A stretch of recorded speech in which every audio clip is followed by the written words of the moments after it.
మళ్ళీ అవసరం bro fans అయితే కుక్కను కొట్టినట్టు కొడతా అంటున్నారు బ్రో.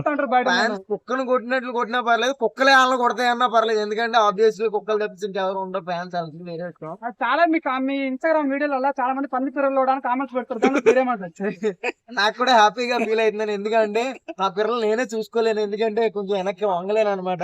నా ఫ్యాన్స్ నా పిల్లలు చూసి పంది పిల్లలు అని కామెంట్ పెట్టడం అనేది కొంచెం ఆనందమైన విశేషం అనమాట. అది వేరే విషయం. అని ఈవెన్ ప్రభాస్ అట్లా దిగ్గజమైన హీరో కన్నప్ప సినిమా పనిచేస్తున్నాడు, అవి సినిమాలో ఉన్నాడు. సో నిజంగా ప్రభాస్ ని ఒప్పించి సినిమాలు తీసుకుని అంటే మంచి శంకర్ ఎంత పెద్దోడో అర్థం చేసుకోండి మీరు. ఇవన్నీ పక్కన పెట్టి ఇందాక ఎవడో నువ్వు వీళ్ళతో గుద్దలు ఎందుకురా బాబు అని తీసాడు కదా, వీళ్ళతో గుద్దలు ఎందుకురా 2 రోజులు నాయి కాదు అనుకుని సినిమా చేసాడు ఆయన కూడా, అంతే. అది వేరే విషయం. అంటే మంచి విషయం ప్రమేయం ఏం లేదంటారా? ఒక్క ఏమీ లేదు. ఎరా అబ్బాయి ఏం చేస్తున్నావు అంటే, బాబాయ్ డాడీ పిలిస్తే వచ్చేస్తానని 2 రోజులు అడిగి కాదు అనుకుని చేసాడు, అంతేగాని అంతకుమించి ఏం కాదు. వీళ్ళు గొప్ప వాళ్ళు అని కాదు, వీళ్ళు గొప్ప సినిమా తీసారని కాదు. ఎన్ని 200 కోట్లు ఖర్చు పెట్టారా? 200 కోట్లు సరిగ్గా 600 రూపాయలు పెడితే 500 కోట్లు బ్రో బడ్జెట్. అది 600 పెడితే 20 మీటర్లు గ్రీన్ మ్యాట్ వస్తుంది. అది తీసుకుని రూమ్ లో వేసి సిజీ ఎఫర్ట్ చేసారు వీళ్ళందరూ. మళ్ళీ 200 కోట్లు ఖర్చు పెట్టారని నమ్మాలా?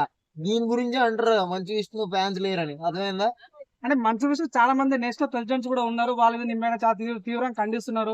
సో మీ ఇంటికి వచ్చి మరి కొడతామని చాలా మంది కామెంట్స్ అవుతుంది, దాని గురించి ఏమంటారు? నేను పెద్దగా ఫీల్ అవనండి, ఎందుకంటే రోజు మా ఆవిడ కొట్టిన దెబ్బల కన్నా అవి పెద్ద దెబ్బలు కాదని ఫీల్ అవుతాను అనమాట. ఎందుకంటే మా ఆవిడ అంతకుమించి కొడద్దు, అది వేరే విషయం. అవి అన్నీ బయటికి చెప్పను పబ్లిక్ లోకి, ఎందుకంటే గెలిచి ఉంటుంది, అది వేరే విషయం. Thank you bro. నాకు మంచు విష్ణు అంటే చాలా ఇష్టం. మంచు మనోజ్ అయినా, మనోజ్ అంటే ఇంకా ఇష్టం, ఎందుకంటే బయటకు వచ్చేసాడు కాబట్టి.